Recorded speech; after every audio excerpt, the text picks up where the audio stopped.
My wonderful, beautiful, amazing Pisces. I'm Gabriella from Gabriella's Vampire Tarot. And for this week, even though you're last but never the least, we're going to be doing the Vlad Dracula Tarot. Because, well, pretty much in less than 2 weeks, we're heading off towards that All Hallows Eve special occasion holiday for a lot of humans and stuff like that. And also, please feel free to stay tuned for the upcoming performance. I'm going to have a lot more information taking place, maybe even a trailer here and there, or what have you in other ways. But anyway, so for today, it's going to be based off of the 11 card Vlad Dracula Tarot cross spread. I'm not going to be talking about like the historical parts of each card, but I will talk about like the titles and the card number for each card. For example, for card number 1, you get Wheel of Fortune. So card 1, the significator forms the base of the cross. Everything in this reading will be built upon this foundation. So what do we know about the Wheel of Fortune? Wheel of Fortune is pretty much like the general card. This is pretty much like the base, the ground that you're going to be growing from. Wheel of Fortune and luck is going to be on your side. Need I say more? I mean, it's interesting because this is also like a fixed sign kind of card. You could also have Aquarius, maybe Scorpio, Leo, or or Taurus placements as well.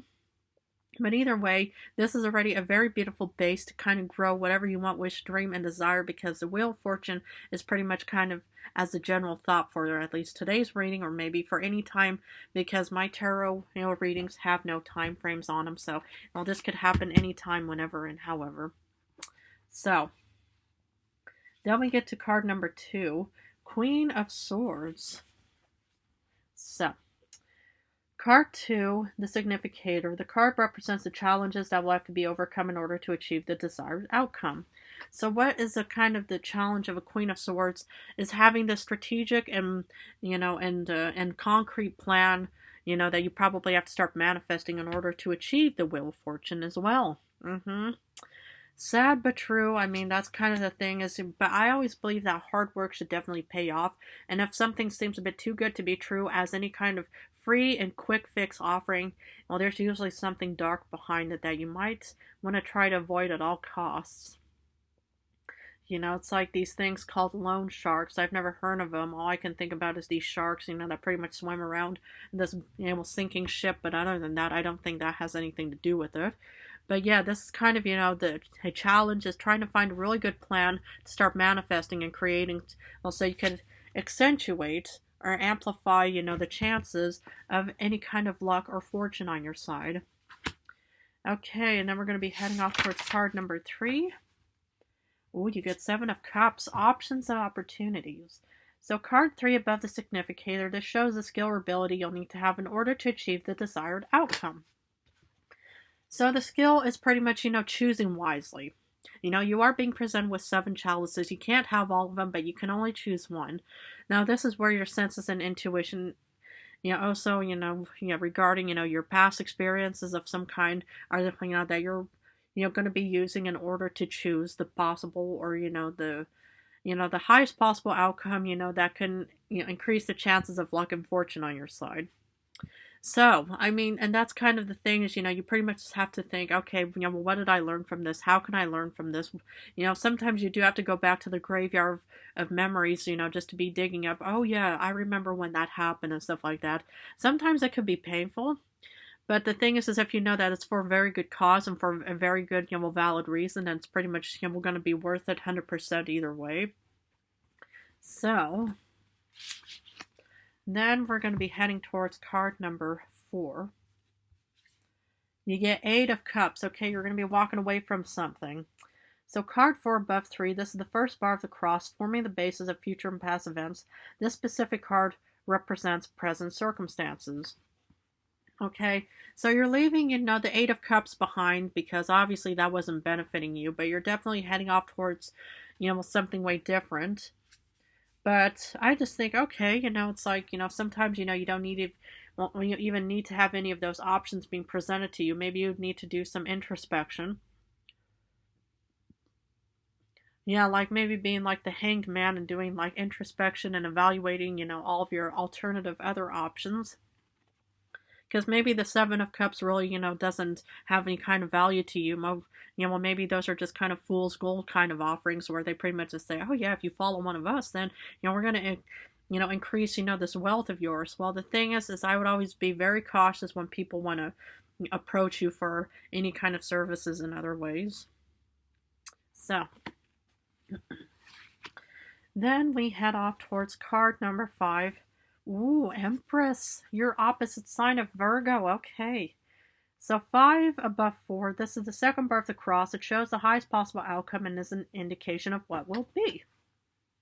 So it's pretty much, you're actually what I see you doing is you're definitely heading off towards new beginnings and abundance, maybe fertility, maybe you're going to be having, another, a fledgling and maybe a baby or what have you, but you're definitely actually choosing a way better path, heading off towards, of the highest possible outcome of what will be regarding the Empress of new beginnings and of course abundance waiting for you. And maybe that's what actually, it will mostly, cause you to take off, is just think, what? I don't need any of these offerings because there's something way better, waiting for me up that beautiful mountain. I love this so far, it's like you pretty much already have, have a really good insight, and your senses and intuition are pretty much just as sharp as anything, right? So then we get to cards 6 and 7. So 6, you get 5 of Swords. Okay, you're going to be winning some battle. And 6 is about the immediate future. So pretty soon you're going to be winning some kind of battle. Fabulous. And that's what I love. Maybe you are going to have to be winning some kind of, battle of this new beginning.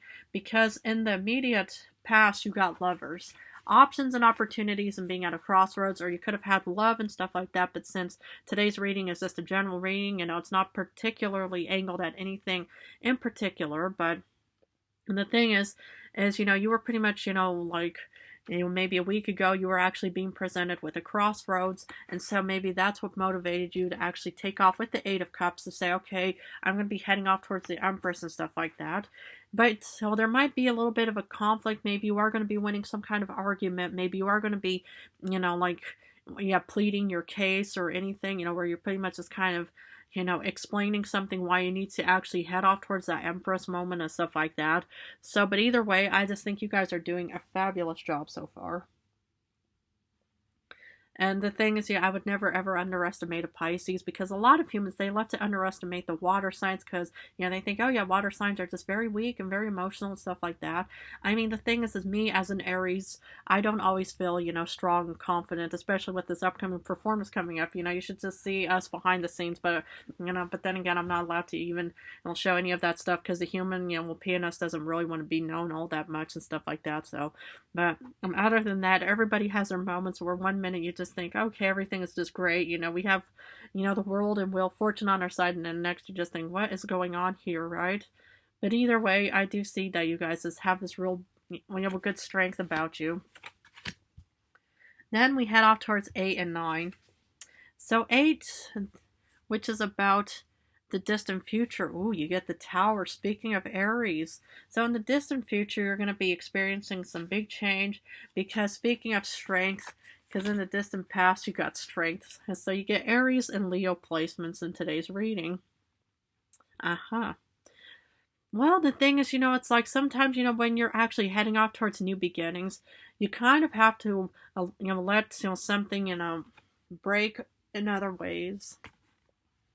Where you just think, okay, it's like I need to let this tower break down so I can, try to refurbish it, or maybe you actually have to sell, your old home so you can buy something, with more, stronger, will hold on whatever it may be, or maybe modern furniture. I mean, I don't know all too much about that stuff, but it already looked like that you had a lot of confidence. So even if people like to underestimate, Pisces, allow them to underestimate you so you can actually show up in a very strong position and think, oh, you just think I'm just some kind of, goldfish in a tank? Well, I'm actually more or less this, the great white shark, the megalodon, the big blue whale, the dolphin and stuff like that, because they're all highly intelligent creatures, So, but yeah, it's like, to be experiencing this big change, sometimes change is definitely going to be benefiting you. Because when we look at even the outcome of all outcomes, you get 10 of Cups, happy home, happy hearth, happy family. and abundance. Especially this is one of your beautiful cards because it's all water from water elements.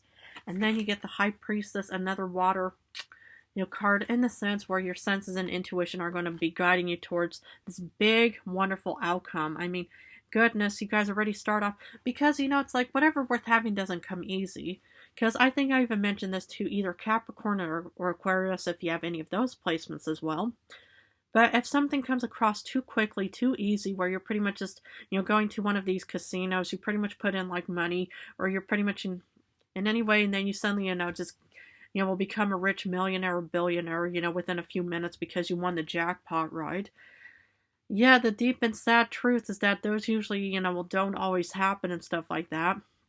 And usually, when something, is too easy and stuff like that, there's usually something, a bit on the dark side behind it. Because it's like even, how I, allowed that vampire to come into my tarot shop that evening, it's like that was a bit too easy because, well, first I was all alone. I didn't take proper, precaution on, pre-locking my door while I was organizing and cleaning up for, my, next appointment the next day and stuff like that. So, this was all just pretty much too easy. But of course, it's like, well, maybe, something happened to him where, I don't know anything about it. Even the human advised me to say, stop looking for the vampire. You might not eventually find him. And if you do, well, what good is that going to do, for you and stuff? So that's why I even have the High Priestess also guiding me to say, just, well, remember about any kind of past mistakes and learn from them. So that's where I just see it, and you're pretty much going to be in an abundant position because, either, the Eight of Cups is you walking away from, a very important lesson where you're pretty much just thinking, okay, I gained, well, so much insight and stuff like that. I know exactly what's going on. Yes, I got options and opportunities, but I remember when, these, deceptive individuals walked over to me and offered me something too good to be true, and then I more or less just fell for it. In those situations, all you can do is just forgive yourself on so many ways. And don't immediately feel like, oh, I need to punish myself. I need to, because like even in some of these, oracle cards and stuff like that, when it's about that one, card about, punishment and forgiveness and stuff like that, I would never ever, believe in any form of punishment in any way. Even, me looking back at, the past of thinking, those, cards of, lovers and stuff like that, which I also pulled for the vampire, in other ways, I just also have to be very self-loving and self-forgiving towards myself as well because I didn't know that was going to happen. But either way, you do get a wonderful, beautiful, happy ending. And even if this is this big change, well, sometimes you do have to kind of watch something break down so you could actually refurbish it or head off towards something way better. You do get confidence within yourself. So maybe you do have Leo placements. Maybe you have Aquarius, Libra, Gemini, or other fixed signs, or more water placements, or even Aries and stuff like that. But other than that, I feel like that this is a very, very valuable reading for Pisces or Pisces placements out in this world. I know it's a little bit shorter than, all the other readings and stuff like that, but I sometimes feel like kind of, getting to the point quicker instead of just, going around in circles and constantly repeating myself, where you can pretty much just say, yeah, Miss Gabriella, we already heard that countless times. But other than that, I'm going to have to leave it at this for now. It looks like a very, very important, educational experience and stuff like that, but it looks like that you do get a very, beautiful, happy ending with a beautiful, high priestess to guide you with her upper book of knowledge and what have you in other ways. But anyway, I'm going to have to leave it at this. Thank you so much for joining me this fabulous evening. I hope everything is working out for you all. And next week I'm going back to general readings, and then I'm going to have, the week of All Hallows Eve, I'm going to go back to Dracula because we're heading off towards Dracula, or I mean, we're heading not off towards Dracula, but off towards All Hallows Eve. I wonder if any of you all are going to be Dracula for the All Hallows Eve, festivities. But other than that, please feel free to stay tuned for the upcoming performance where the human and I are going to be, performing in this very beautiful cemetery. We found it so far. The weather conditions look pretty good, I think. It's like, but other than that, I love you guys incredibly. I want to wish you all the best of luck on where this journey may take you. I love the Ten of Cups in your future, but I also love you guys even more, and take excellent good care of yourselves.